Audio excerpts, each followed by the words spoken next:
The Mario Rosenstock Podcast with On Ice, Ireland's premium ice skating experience, where winter memories are made. Visit onice.ie. GoLoud. Sounds better with us. Coming up on this episode of the Mario Rosenstock Podcast. If you find the ability to actually hold contradictory thoughts, to actually examine shit that you say, no, that's wrong, and why, it steals your resolve for the things that you do believe, but it moderates that dickhead part of it. I used to be a bit more of a dickhead in the past than I am today. I'm able to say, yeah, look, this is why I think these things. And I can do it in a much more rationalized way because I've had my head invaded by all these fucking disparate thoughts that don't belong there. And that when you do that, I actually think it improves your ability to interrogate the truth, to understand your own shortcomings, to see why people believe other things, and actually to make you a better person.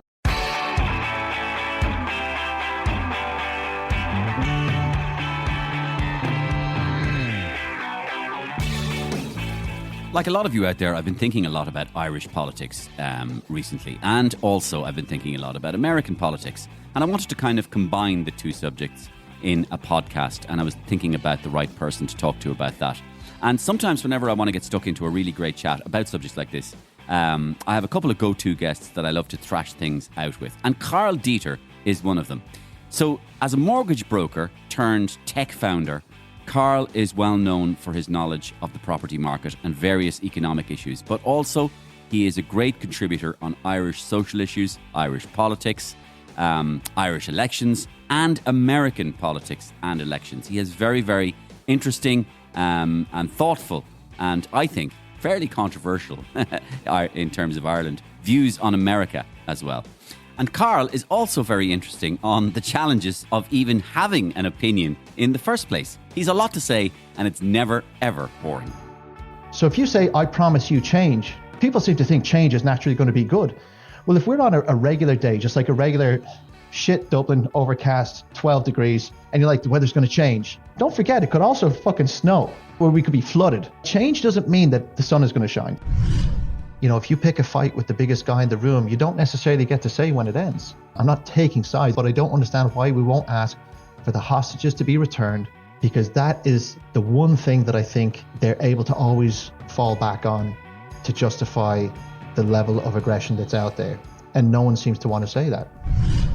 And I actually think his last presidency was pretty good, and people don't know it because they just get their mind blown when they hear his name, and it just annoys them so much that they're like, I hate that guy. They can't see any of the good that came. Oh, I love it, Karl. This is why I love you now. Because you are the best person I could ever have on where I have to train really hard to shut up. And Karl, I'm trying. My full chat with Karl coming right up. But first, it's comedy. And before I do comedy, let me remind you, I am on tour from February 28th next year, starting in the Cork Opera House with a brand new show, Gift Grub Live 25, nationwide, celebrating 25 years of Gift Grub on the radio. I'm so looking forward to this show. I'm in the creative part of it at the moment, putting together some amazing ideas, I think anyway. After the election of Donald Trump, now I have to produce something about Trump for the show, which is a bit of a challenge, and I'm really stuck into that at the moment, myself and Ian Dempsey. And of course, a big show, my biggest show of my life, March 28th, Friday, March 28th in 3 Arena, Dublin.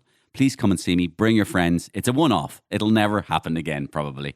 And it's going to be the night of my life, if you can make it there. Okay, it's really last orders for the election, and they're streaming onto my voicemail. Hi, you've reached the Mario Rosenstock Podcast. Please leave a message. This is Mary Lou MacDonald. This election is important as it falls, of course, on Black Friday. And this Black Friday, Sinn Féin now have an unbelievable array of offers available to voters. Houses were €600,000, now down to an unbelievable €300,000. Rent was €2,100, now down to an incredible €800. Mortgages, furniture, jobs, cash, it all must go this Friday. If you want it, Shinners will give it. Black Friday. Everyone's a Shinner, babe. That's no lie. Mario, Michael Martin here, moving forward. It just occurred to me that election day, this Friday, marks 30th anniversary to the day since I last had a biscuit going forward. I think I seem to remember it was a Viscount in the little green sleeve. Very tasty, but very high in calories going forward. Yes, good afternoon. This is the Taoiseach Simon Harris, and I know you're talking politics today, and I'm very grateful for that. But I will tell you that I am pretty sick at this stage. I've had it up to the teeth here of saying sorry to people from Kanturk to Cabra, from Cork to Donegal. I am tired of saying sorry. I've had it up to here. And now that it is the end of the campaign, I'd like to get something off my chest. Go fuck yourselves. Fuck you, Mario. Fuck you, Karl Deeter, and the horse you rode in on. And Ireland, go fuck yourselves as well. That feels better. Thanks. Fuck off. Mario, Michael Healy-Rae here.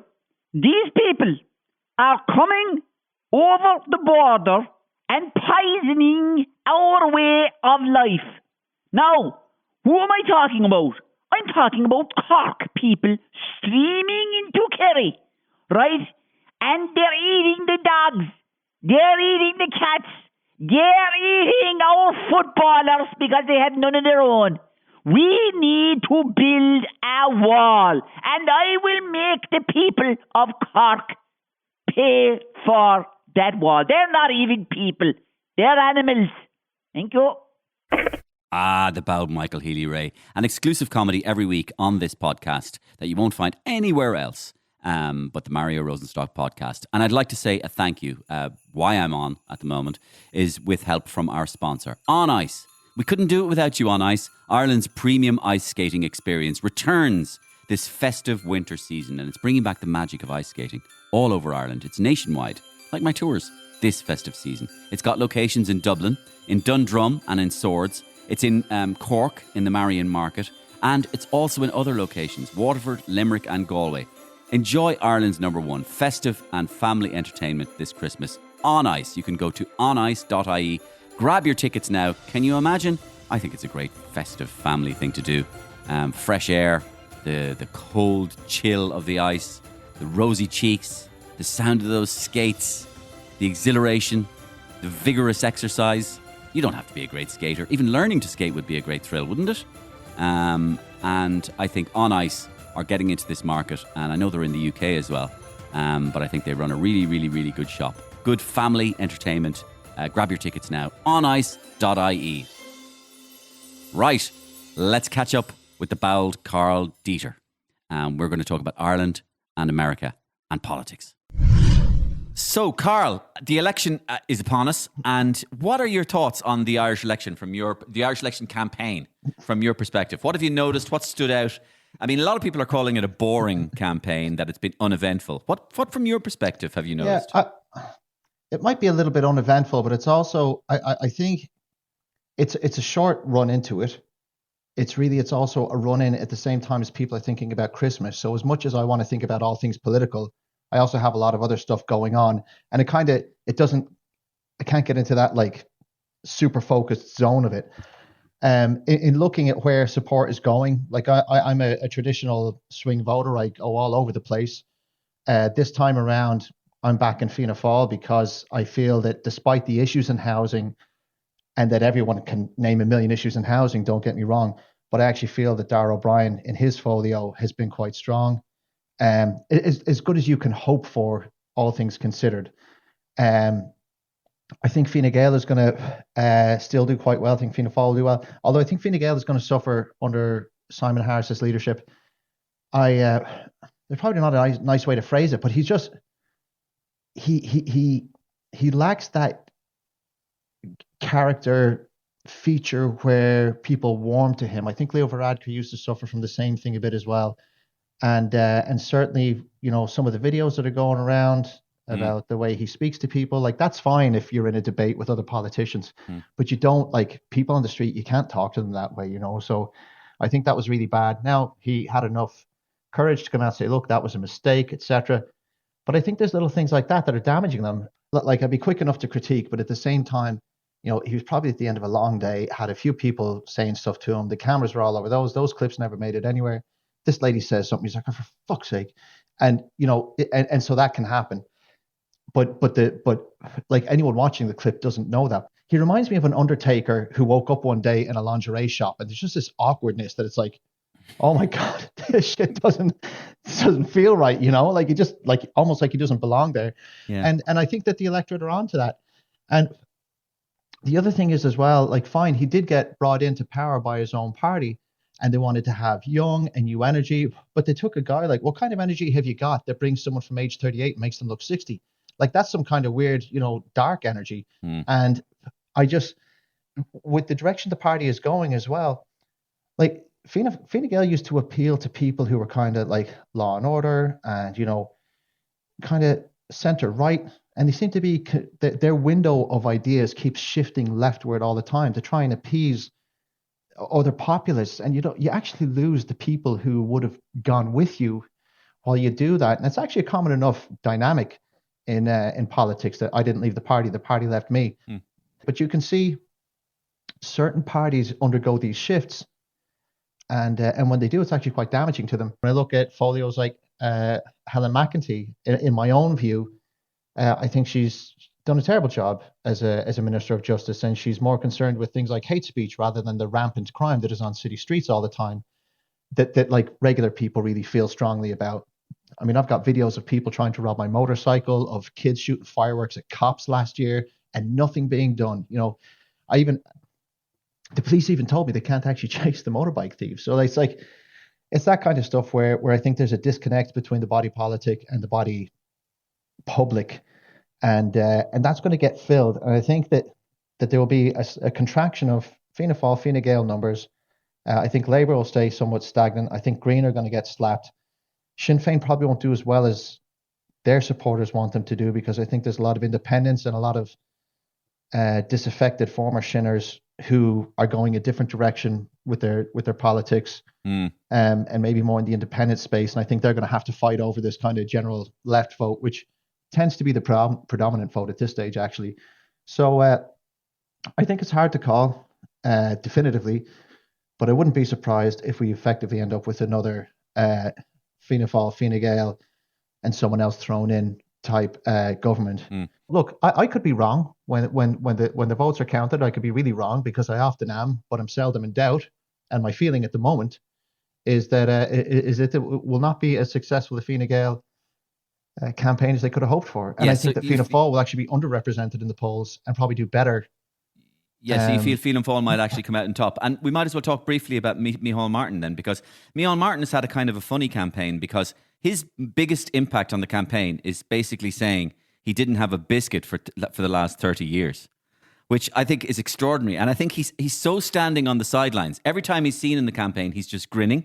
He's laughing. He's talking to the two Johnnies, and he's telling somebody he hasn't eaten a biscuit in 30 years.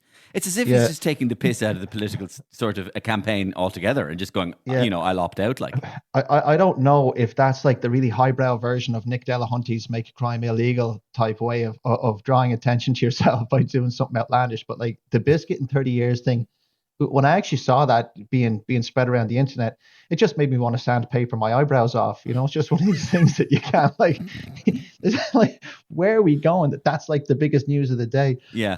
I think he's so deep in the game though at this stage.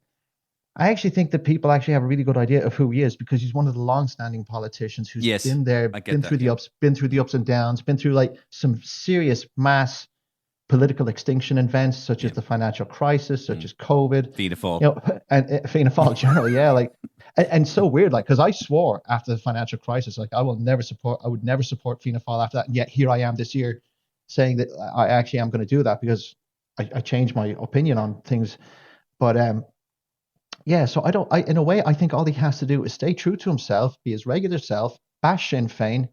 And, people be like, that's the Micheál Martin that, whether you know and love, at least we know. Okay. And you know what you're getting with him. Here's the thing then, looking at it from in its totality, Karl. I suppose Sinn Féin would argue, do you want change? It's been 100 years of FFG.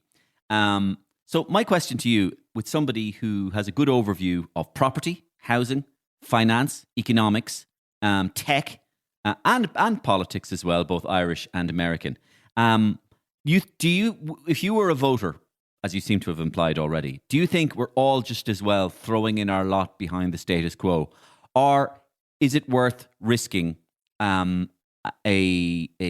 change which is represented by Sinn Féin? And what would that change, do you think, if anything, represent?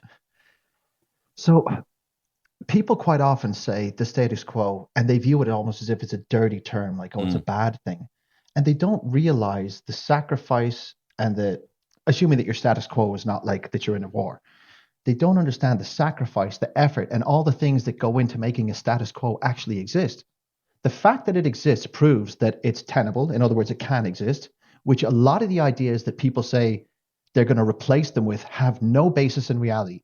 They either haven't been tried, or you can't prove that they work, or if they did work, they worked in a different country. So the status quo, in a way, should always be conserved as the default position, assuming that it's not that bad, because it's proven to be able to exist and people can work around it as a framework. Like, I know if I go to work, I'll get paid. I know, and that's a status quo. I know here's the taxes are due, blah, blah, blah. There's buses, there's trains, here's how you get your kids into school.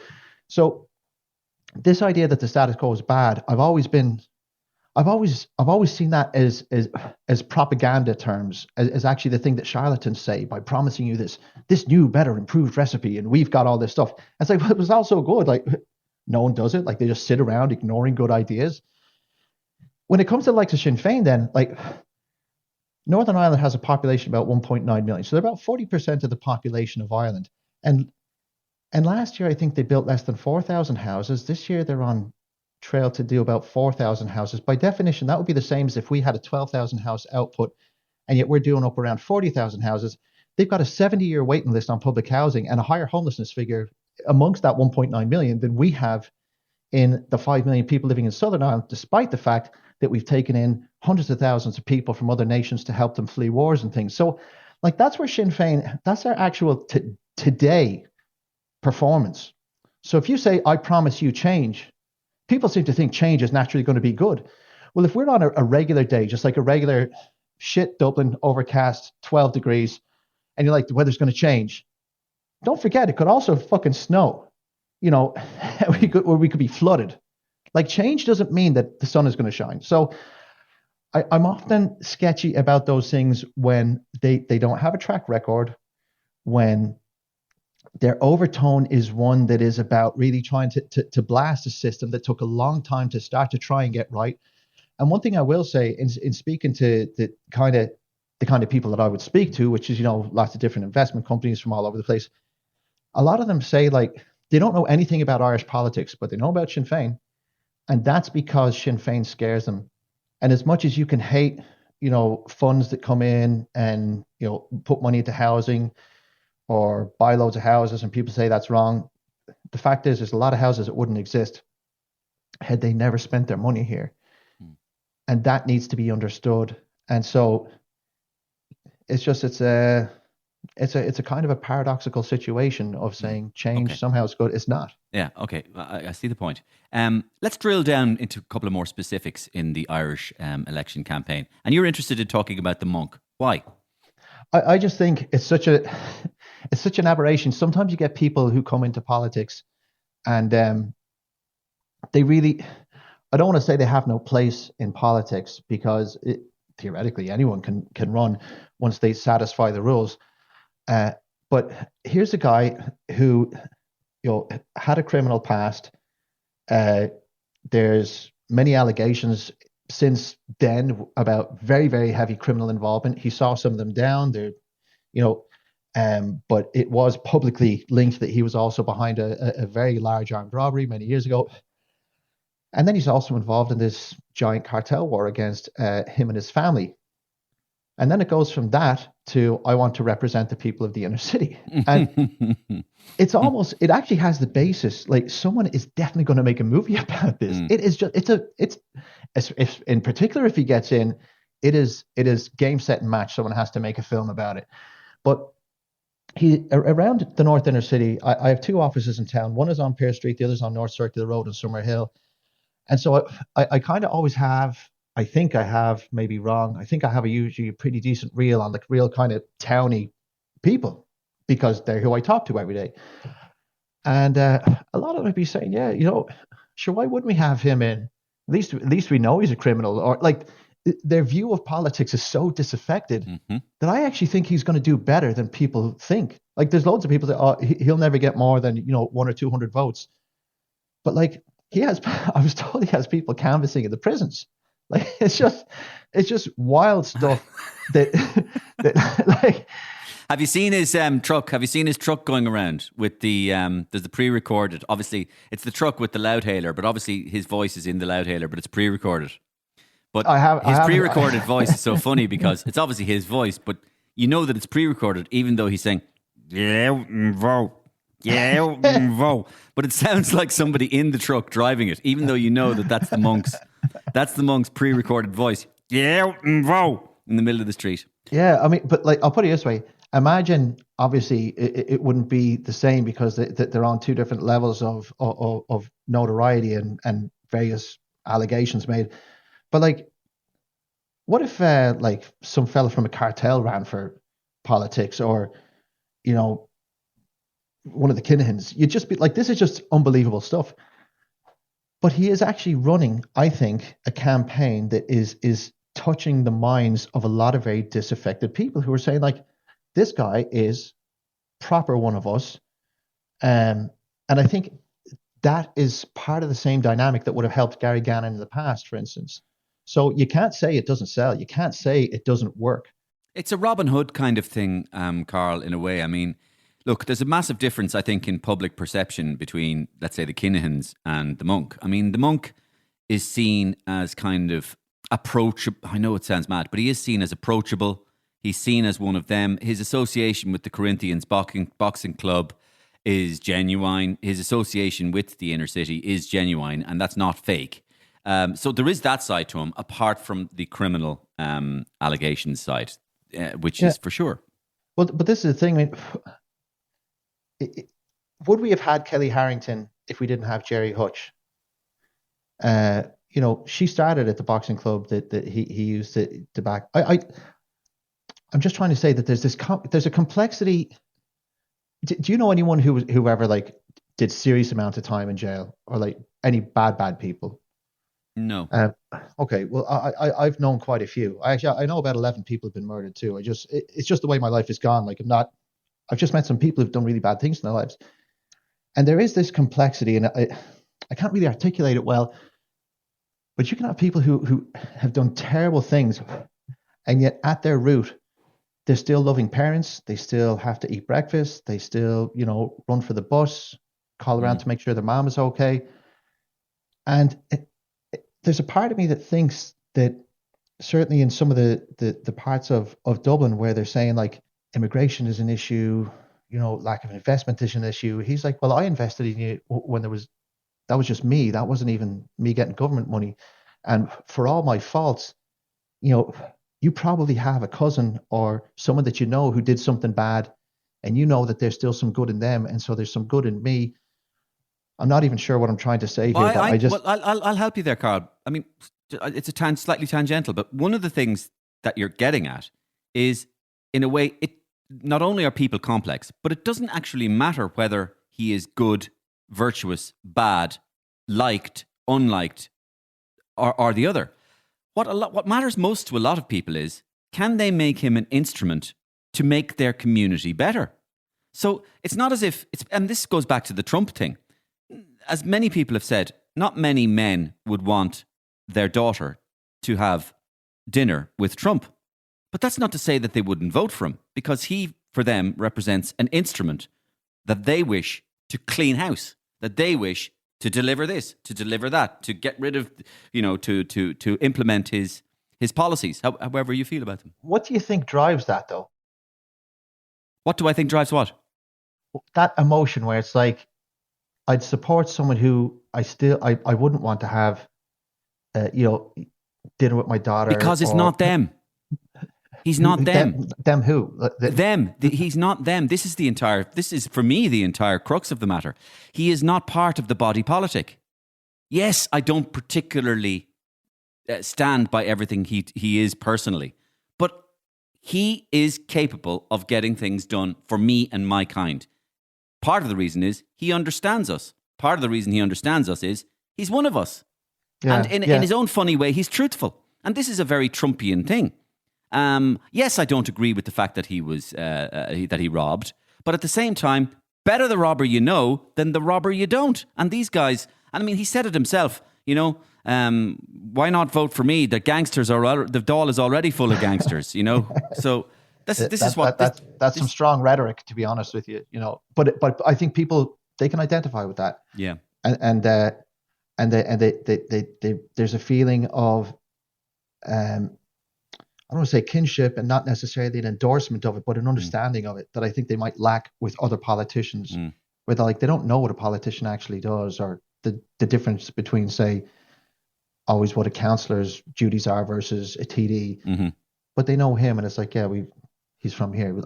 We all know him. Yes. But look, we'll have to wait till the votes are counted. Absolutely. It could be totally wrong. I think Dublin Central, where Mary Lou is running, Gary Gannon is running, the Monk is running, Pascal Donoghue, Claire Daly, Nasa Hourigan. I think that's going to be one of the most closely scrutinised constituencies. No, I totally agree with you. We're going to move on, because the other thing that you were interested in was Ireland's, during this election campaign, and even just generally Ireland's relationship with and attitudes towards the Israeli-Palestine conflict. Go ahead. Yeah, so I find that a fascinating one, because anytime you have general commentary that is completely imbalanced, I always say to myself that, like, nothing is that one-sided, it can only be like one narrative going one direction. And I even see in some of the political posters for the election that there's people who have Palestinian flags as the backdrop of their posters, that like that's their thing. And I guess I would accept that Israel has been exceptionally heavy-handed, but I don't understand why Ireland is going down the road of recognizing Palestine when we have such important trade links with Israel, when they're, you know, doing everything they can to basically put Israel down, but we haven't done the one thing that we should have done as a neutral country that believes in peace, which is to just ask for the hostages back. Because I've always felt that if you got the hostages back, that international opinion would turn, because everyone would say there is no more justification for the continuance of this.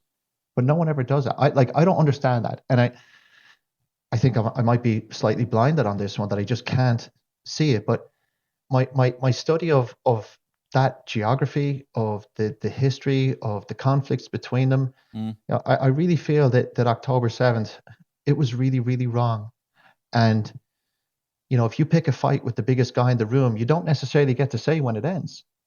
And it's been a travesty with just deaths. I disagree with all of it, by the way. So I'm not saying I'm not taking sides. But I don't understand why we won't ask for the hostages to be returned, because that is the one thing that I think they're able to always fall back on to justify the level of aggression that's out there. And no one seems to want to say that. Well, I think Ireland's attitude, along with Spain and isn't it Norway as well? I mean, certainly Ireland's attitude, would it be unfair to say that it's rooted in a kind of an idea that the conflict over there is based on a kind of a colonialism, and that nobody has more experience of colonialism than we do? Well, I can tell you that in Northern Ireland, when you travel around different areas, and this is before this ever kicked off, this particular set of events, that in some of the nationalist areas you would see Palestine flags, and in some of the staunchly loyalist areas you would see Israeli flags. So it almost became like a social proxy for the big versus the small. That's right. But within that, I think it's wrong to lose yourself in that ideology war and not just say, can you get the hostages back and people stop killing each other? And that's the bit that I'm frazzled on, because people, they're protesting, this is genocide, call it what you want. Other people say, no, it's not a genocide, but all of that doesn't matter. Just give the hostages back and end the basis of this war. And no one seems to want to call for that. And the entire body politic is just behind this really ill thought out idea that you can take, you know, the only democratically run nation in that part of the world and somehow force them to listen to your narrative when we're like the smallest, most insignificant nation in Western Europe, by looking down on them. Like, they don't care what we think. Like, do you think Netanyahu even knows who Simon Harris is? And no, if he does, I think that's funny. Funny enough, Karl, I remember having my own personal opinion of that and just thinking, I agree with you that Ireland, it kind of jeopardizes its, you know, economic position But that for me represents maybe not so much stupidity as a sense of moral righteousness, really. That you would have the courage to stand up and say something that you believe while knowing it possibly jeopardizes you economically. Yeah. Well, look, maybe that is, and maybe I might have a character failing in that sense, that I see it as something where if you truly want peace, you've got to say, right, stop launching rockets into Israel, because there's tens of thousands of rockets being aimed specifically at civilian. Because they can't aim their rockets, they just fire it and forget. So those rockets are bound to hit just built up areas, and they are hitting built up areas, and people are getting blown up. And the Israelis then are in return are doing what they believe to be the right choice, which is to go in and eradicate everyone who's in Hamas, and now obviously on the other side, Hezbollah as well. Hamas and Hezbollah are both Iranian proxies. We know that they're known terrorist organizations. No one is really doing a lot to get people out of harm's way, despite being surrounded by Arab nations like Egypt and Jordan, who really should be taking people in because they're all of that same land. The Israelis themselves say that they're doing their best to avoid civilian casualties. I've always believed that Hamas have put civilians in front of weapons, and that the worse it is, that the more they feel that the international community falls in behind them. But that same basic premise cannot be avoided, that the whole basis of this war is that you took people from our country after going in and killing children and women and parading their dead bodies, and you won't give them back. If they just gave them back, if they could just do that one thing, I actually think it would turn the tide. And no one wants to call for that. Like, no one in Irish government has said, we demand that you return the civilians. We demand that you return the people you kidnapped. Now, before we kick off this episode of the Mario Rosenstock Podcast, I wanted to bring you this short advertisement from BetterHelp Therapy Online. As you'll know from listening to this series of podcasts, I've always been interested in the whole subject of therapy, and I think that it's something that so many of us, if not all of us, could really benefit from. It's no exaggeration to say that life can get crazy at times, and it can be hard to cope. We're all just trying to do our best. And sometimes we can use a little bit of help with that. Therapy isn't just for people who have experienced major trauma in their lives. It's for anyone who would like to learn things about positive coping skills, how to set boundaries, tackling negative self-talk, and that kind of stuff. With over 5,000 therapists in Ireland and the UK already, BetterHelp can provide access to mental health professionals with a wide variety of expertise in mental health. So let the gratitude flow with BetterHelp. You'll get 10% off your first month at betterhelp.com/Mario. That's BetterHelp, HELP.com/Mario.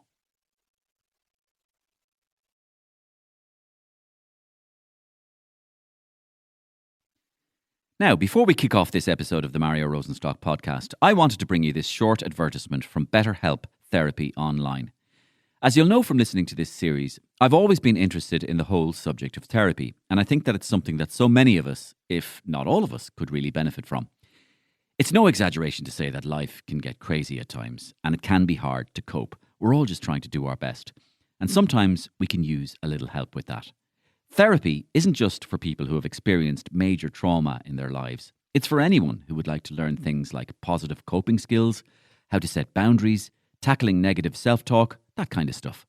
With over 5,000 therapists in Ireland and the UK already, BetterHelp can provide access to mental health professionals with a wide variety of expertise in mental health. So let the gratitude flow with BetterHelp. You'll get 10% off your first month at betterhelp.com/Mario. That's BetterHelp, HELP.com/Mario. Thanks. Now, before we kick off this episode of the Mario Rosenstock Podcast, I wanted to bring you this short advertisement from BetterHelp Therapy Online. As you'll know from listening to this series, I've always been interested in the whole subject of therapy, and I think that it's something that so many of us, if not all of us, could really benefit from. It's no exaggeration to say that life can get a bit crazy at times, and it can be hard to cope. We're all just trying to do our best. And sometimes we can use a little bit of help with that. Therapy isn't just for people who have experienced major trauma in their lives. No, it's for anyone who would like to learn things like positive coping skills, how to set boundaries, tackling negative self-talk, and that kind of stuff.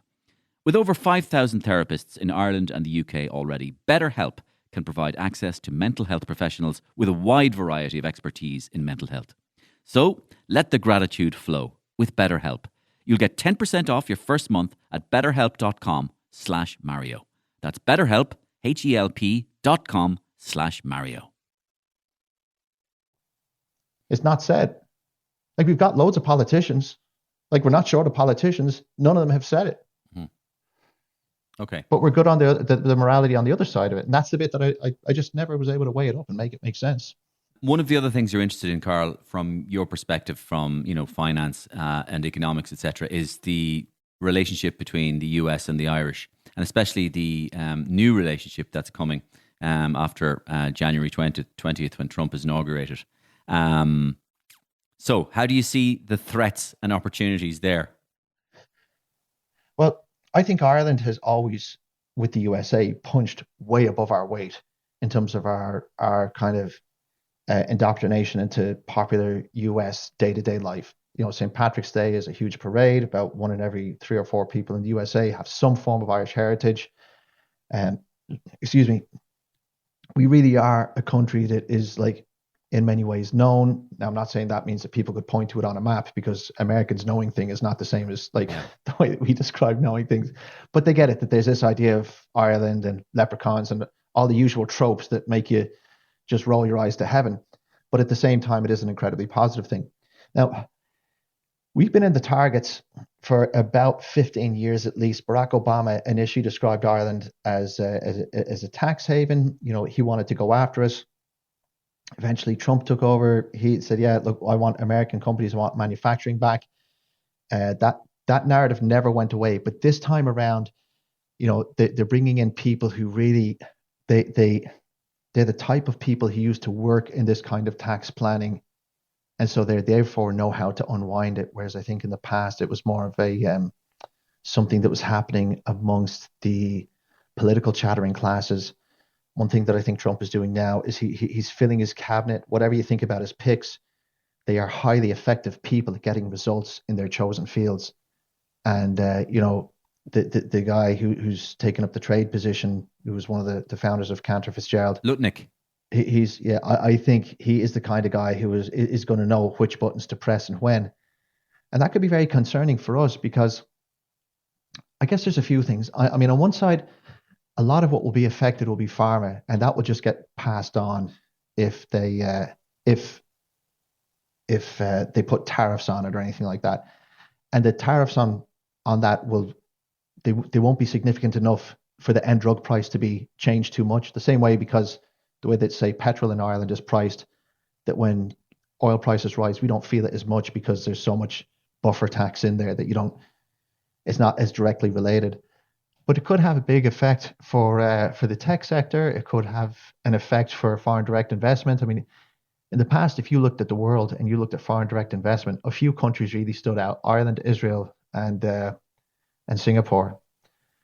And if that dynamic changes, it could be really bad for us. And so I think that instead of having this default position towards a Trump presidency of, oh yeah, he's an idiot, Republicans don't have a clue, blah, I think we should be doing all we can in a diplomacy sense to really get back in favor with America and be like, look, we speak the same language, our people are broadly the same people.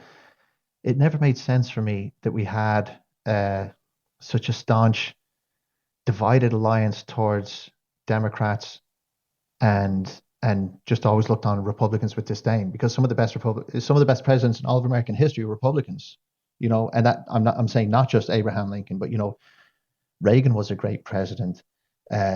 Nixon, despite his flaws, was actually a really good president. He actually did a lot of good stuff. Yeah.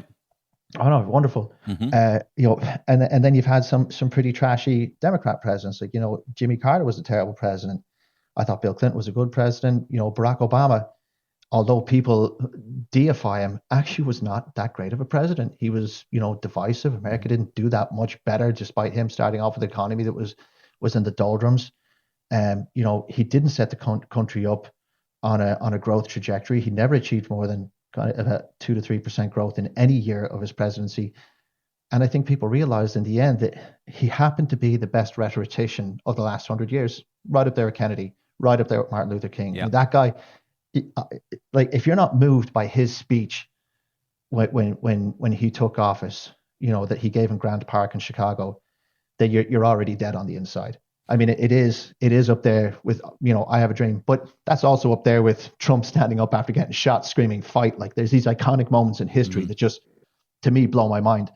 And then sometimes you can be really disappointed after it because the follow through wasn't there. Yeah. But that's just a, yeah. That's the that's a different rabbit hole, and we could go there all day. But listen, I wanted to ask you about another thing to do with Trump, and that's, you've addressed this sort of the tech and the pharma and all this.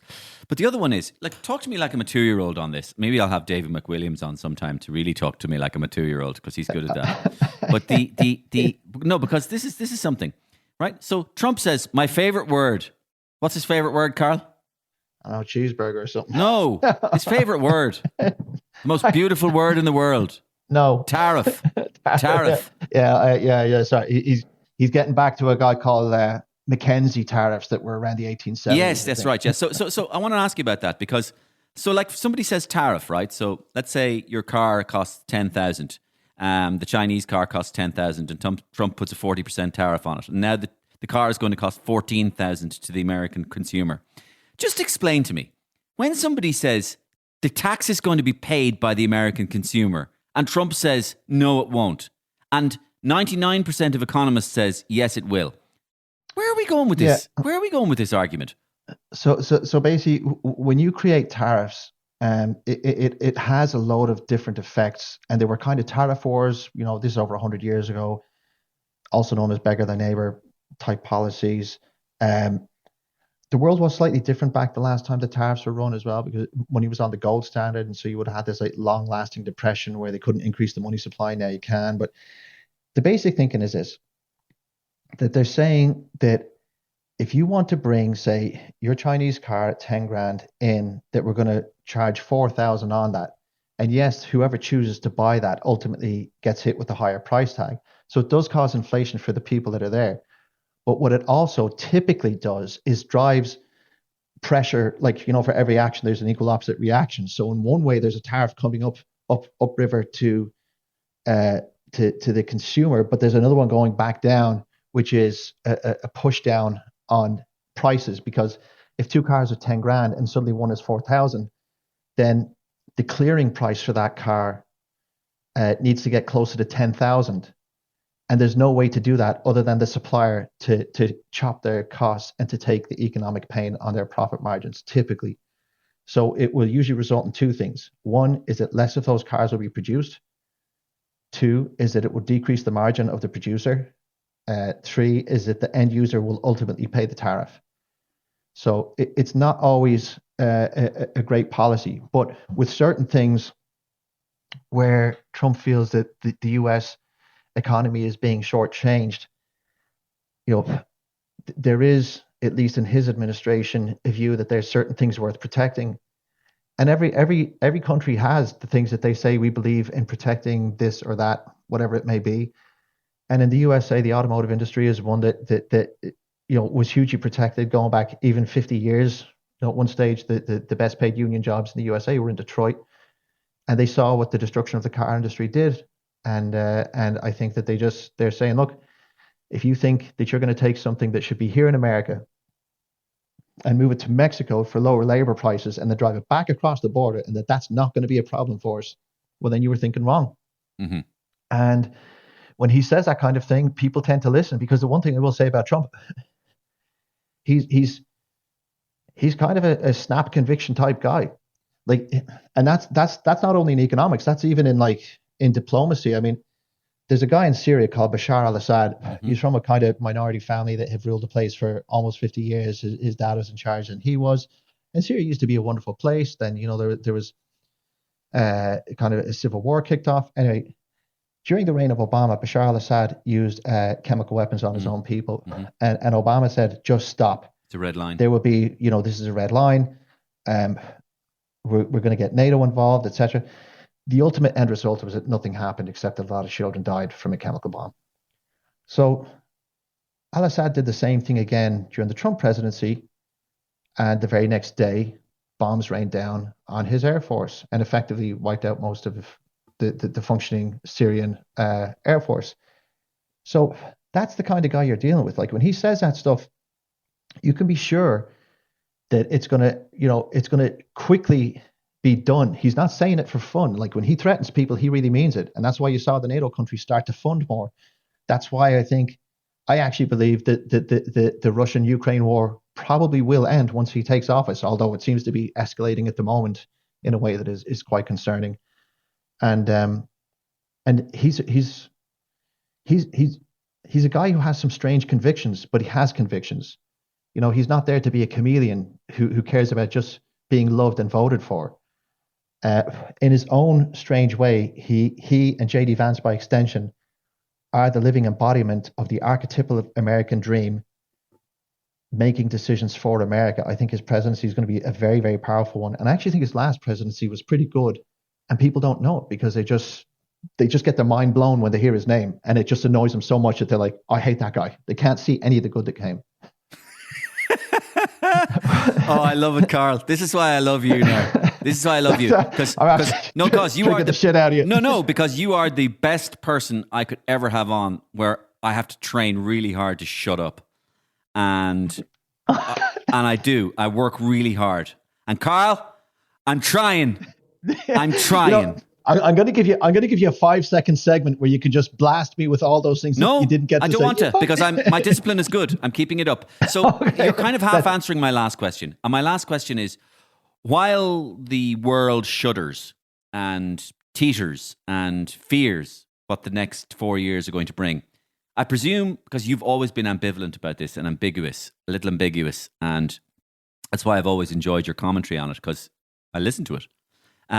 But you don't fear necessarily for the next 4 years. So you think, well, I'll even put it to you. You think his presidency could be positive not only for America, but for the world. Here's the thing. Like, I don't know if I've said it to you before, but I am an American citizen. I vote in American elections, and I'm actually an Irish citizen as well, so I vote in Irish elections. But first and foremost, I am and always will be an American. I love the USA. I love it to my very core. And I hate when people badmouth the USA. It actually makes me mental. And I'll always come out swinging in defense of a president. During the Trump years, I was defending him all the time. People were like, oh, you're the biggest Trumper ever. I was like, no, I'm a really patriotic American.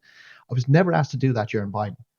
Only one time, I think, that I have to go on any show and even give even the slightest defense of Joe Biden's presidency. And that's something that I noticed. I think there's a massive bias. And I think that people bake all of these assumptions into how the world is about to end because Trump won. I remember last time they were saying in 2016, he's going to have the nuclear codes. He's going to start the Third World War. That never happened. You know, he's going to meet Kim Jong-un. It's going to go wrong. He's going to nuclear bomb the world. That didn't happen. Well, he's never going to be any effect on solving things in the Middle East, and yet he shut down ISIS in record time. You know, Iran, who've been chanting death to America for the last 40, 50 years, you know, they started to escalate with him. They attacked the base. You know, he attacked some of their supply chains. They launched some more rockets. He kills one of their generals. And people are saying he's triggering World War III with Iran. He is triggered. That's not what happened. Next of all, Iran shot down a Ukraine passenger plane, and then the country has had massive civil unrest ever since. He put them back in their box. You know, he didn't drop more bombs than Barack Obama. He actually had a tangible plan for ending the war in Afghanistan, which I still believe to this day was a deeply immoral war. Like, we have actual serious war criminals in the USA in the form of Dick Cheney, in the form of people who said that they were weapons of mass destruction. There's 1 million people dead because of that. And we still have not found those so-called weapons of mass destruction. So he's an anti-war guy. He's a pro-trade guy. And all people seem to be able to think about was, oh, well, what about, like, you know, January 6th or something, insurrection. And it's like saying that you didn't win or that like you were robbed at the election. That is literally as old as US elections. Like, this has happened loads of times. Okay, he did go a little further than that, Karl. I mean, for 3 months after he lost the election, he built up to it. He sent out the tweets. He invited them there. He said it's going to be wild. He said we need to fight for our country. He sent them down there. He knew that they were armed. He knew that they were ready. The Proud Boys were there and all that.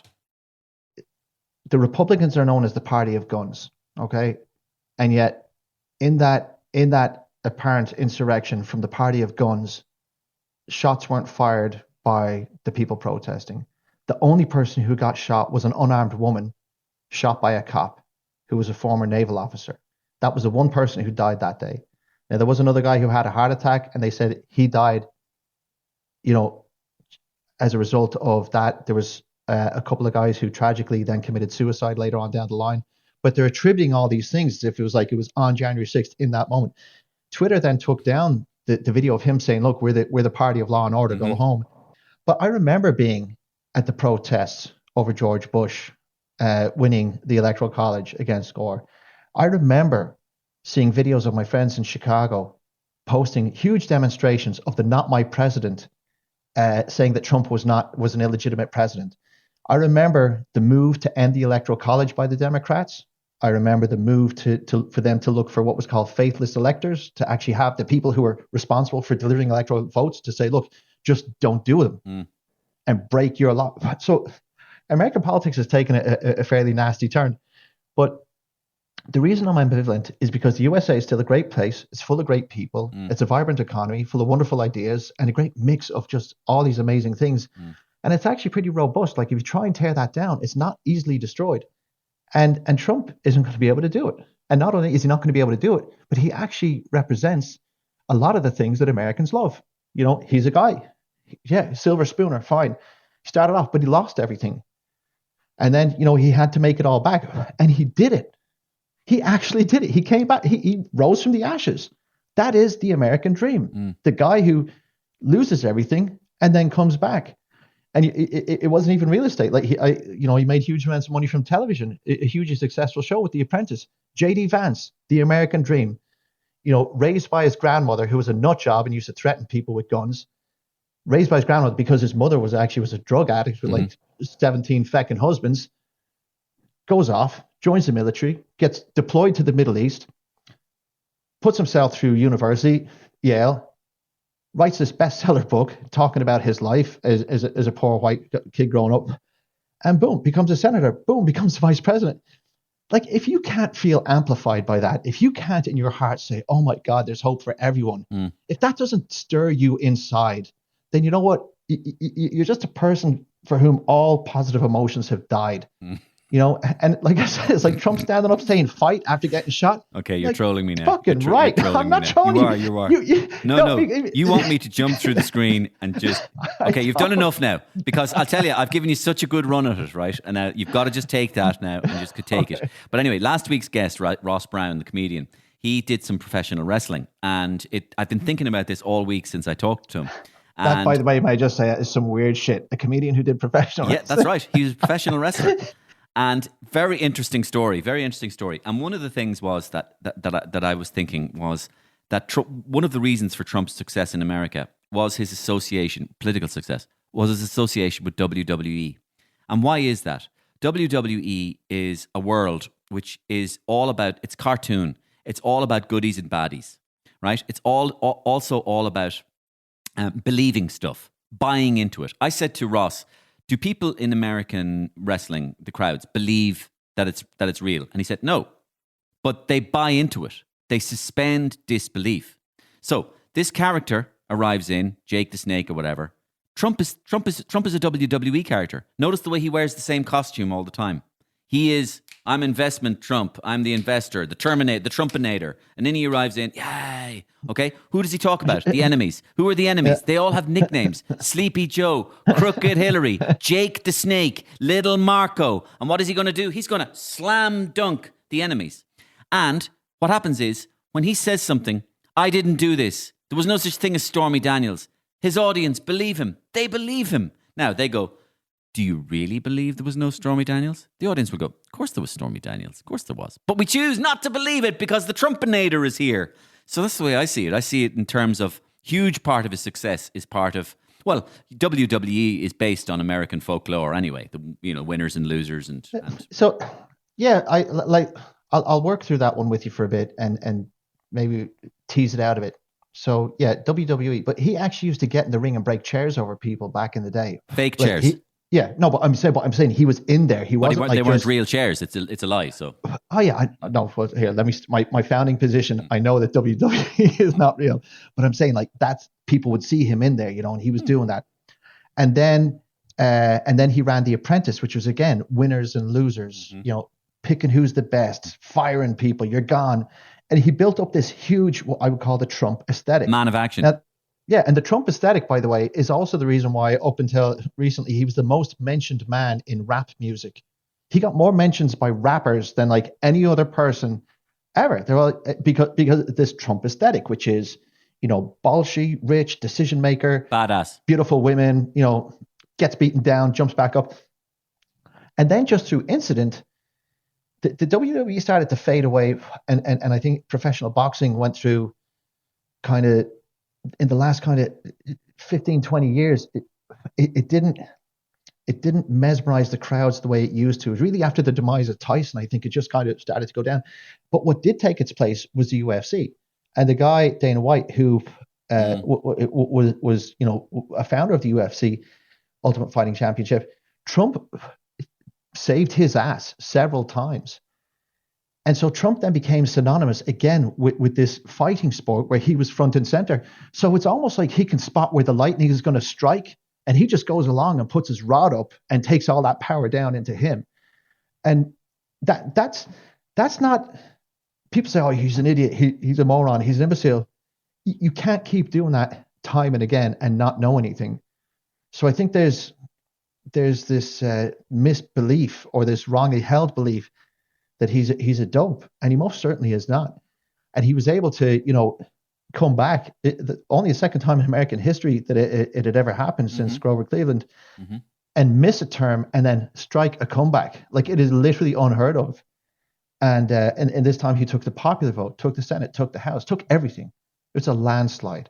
Well, it wasn't a landslide, Karl.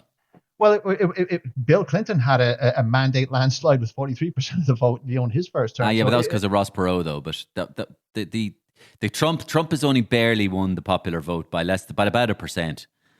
Look, the initial count, if you look at landslide with the way it actually works on electoral college basis, he was an absolute banger. Like he was the second best performance ever since Obama took 346 votes, and he also took most of the other seats in other branches of government with him. And it's a huge victory. And not only that, like versus where people thought he could go. Like you talk about David McWilliams. I was talking to David McWilliams on the Thursday before whatever the election was on the Tuesday. Oh, sorry, no, the Sunday, and the election was on a Tuesday. I was doing this thing called "It's Not the Cuban Missile Crisis." It's like a talk cabaret thing with this piano player named Paddy Cullivan and Larissa Nolan. And David was there. I said, who do you think is going to win? He's like, oh, it's hands down Kamala. I was like, serious? I said, I actually think Trump is going to win, because I had said publicly on News Talk a few days before that I said he's not only going to win, but I'm telling you now, he's going to break through the 300 electoral votes, because the undecideds will swing towards him. And that turned out to be a good call. And no one saw that coming. So if you look at where people thought he could get to and where he actually did to, it absolutely was a landslide. And that's why people are crying the next day. They don't cry over close calls. They cry when their beliefs are completely pounded into dust in front of their eyes. Yeah. That's trolling. No, I could take it, Karl. No, listen. I love listening to your arguments. They're well thought out. And did you really call it? You did. Oh no! I can show you the News Talk clip. No, there was a lady named Mandy Johnson, and she was like, "Yeah, I know Mandy. Yeah, lovely." But she was like, "I would have thought better." I was like, it was actually quite a cringy clip, because I was just saying the same things I'm saying to you, but she just had this total disbelief that anyone could want him to win. And I really, as a person from California, I have watched and examined the rise of Kamala Harris. And I never thought she was going to be effective, and I thought she'd be a terrible president. And so I didn't vote for Trump the first time, because at the time I didn't like him or Hillary, but this time round, 100%, he was my guy. It kills you to hear it. I'm sorry. Look, this.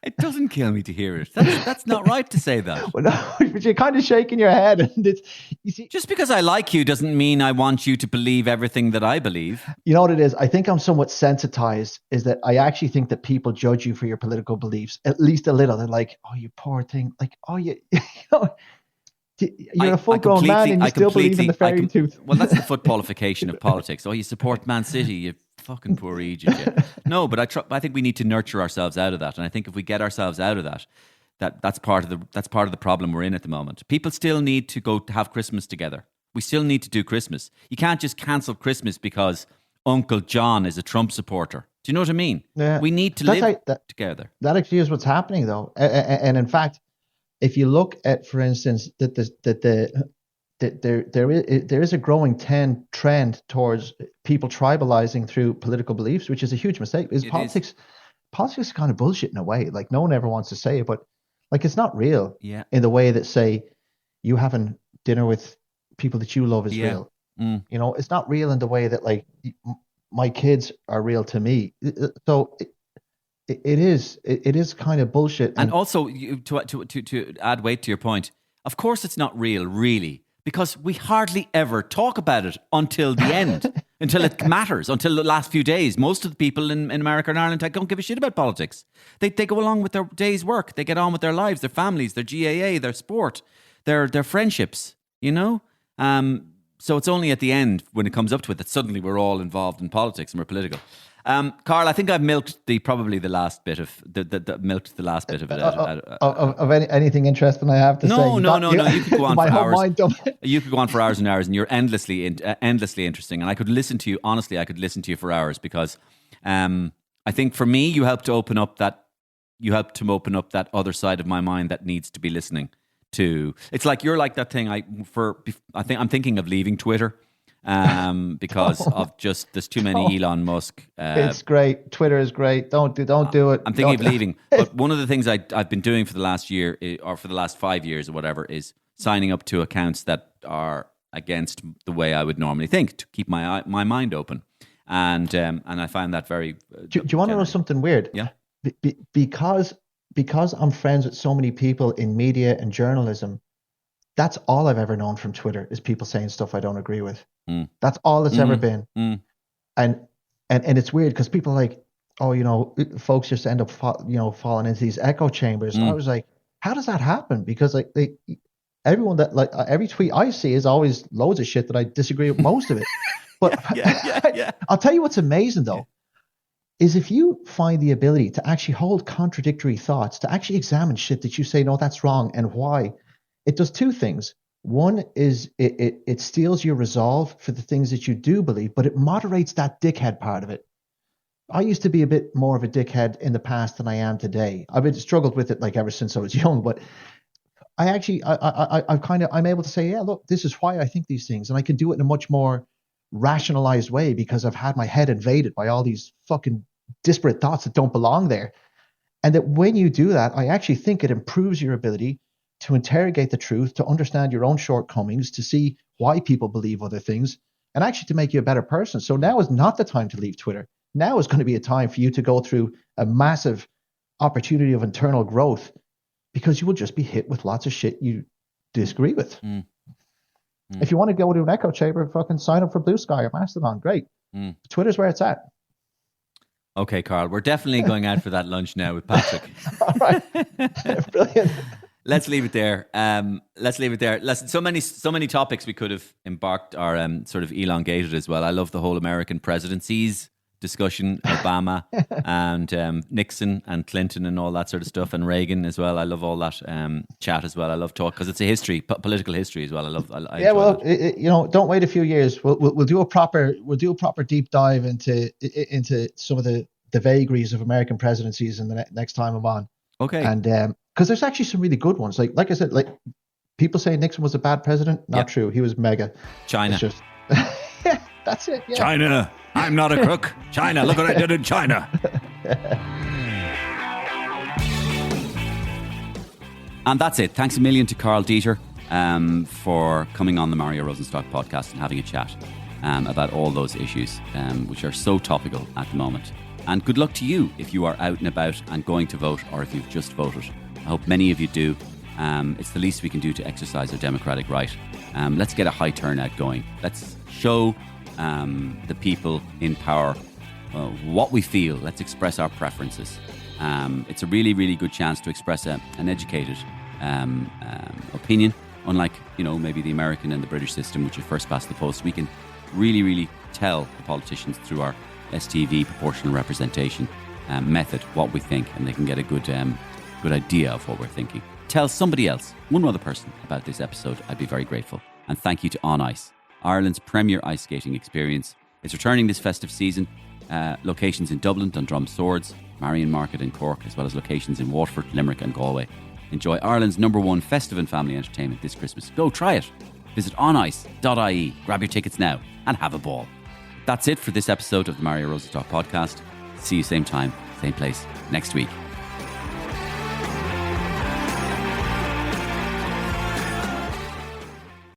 The Mario Rosenstock Podcast with On Ice, Ireland's premium ice skating experience, where winter memories are made. Visit onice.ie. GoLoud. Sounds better with us.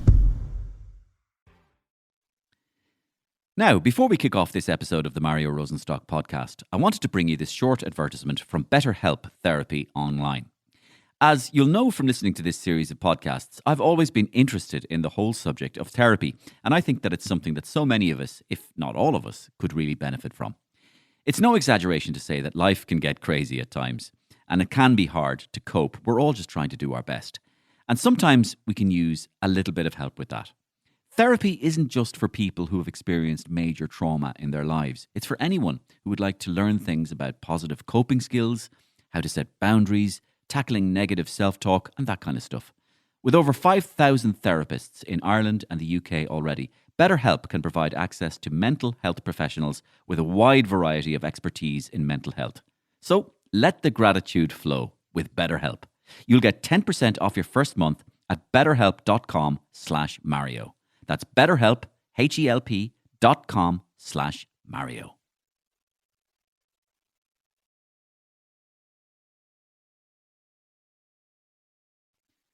Now, before we kick off this episode of the Mario Rosenstock Podcast, I wanted to bring you this short advertisement from BetterHelp Therapy Online.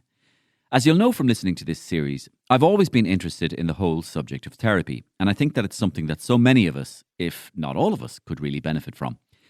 It's no exaggeration to say that life can get crazy at times, and it can be hard to cope. We're all just trying to do our best, and sometimes we can use a little help with that. Therapy isn't just for people who have experienced major trauma in their lives. It's for anyone who would like to learn things like positive coping skills, how to set boundaries, tackling negative self-talk, that kind of stuff. With over 5,000 therapists in Ireland and the UK already, BetterHelp can provide access to mental health professionals with a wide variety of expertise in mental health. So let the gratitude flow with BetterHelp. You'll get 10% off your first month at betterhelp.com/Mario. That's BetterHelp, HELP.com/Mario. Thanks. Now, before we kick off this episode of the Mario Rosenstock Podcast, I wanted to bring you this short advertisement from BetterHelp Therapy Online. As you'll know from listening to this series, I've always been interested in the whole subject of therapy, and I think that it's something that so many of us, if not all of us, could really benefit from. It's no exaggeration to say that life can get a bit crazy at times, and it can be hard to cope. We're all just trying to do our best. And sometimes we can use a little bit of help with that. Therapy isn't just for people who have experienced major trauma in their lives. No, it's for anyone who would like to learn things like positive coping skills, how to set boundaries, tackling negative self-talk, and that kind of stuff. With over 5,000 therapists in Ireland and the UK already, BetterHelp can provide access to mental health professionals with a wide variety of expertise in mental health. So let the gratitude flow with BetterHelp. You'll get 10% off your first month at betterhelp.com/Mario. That's BetterHelp, HELP.com/Mario.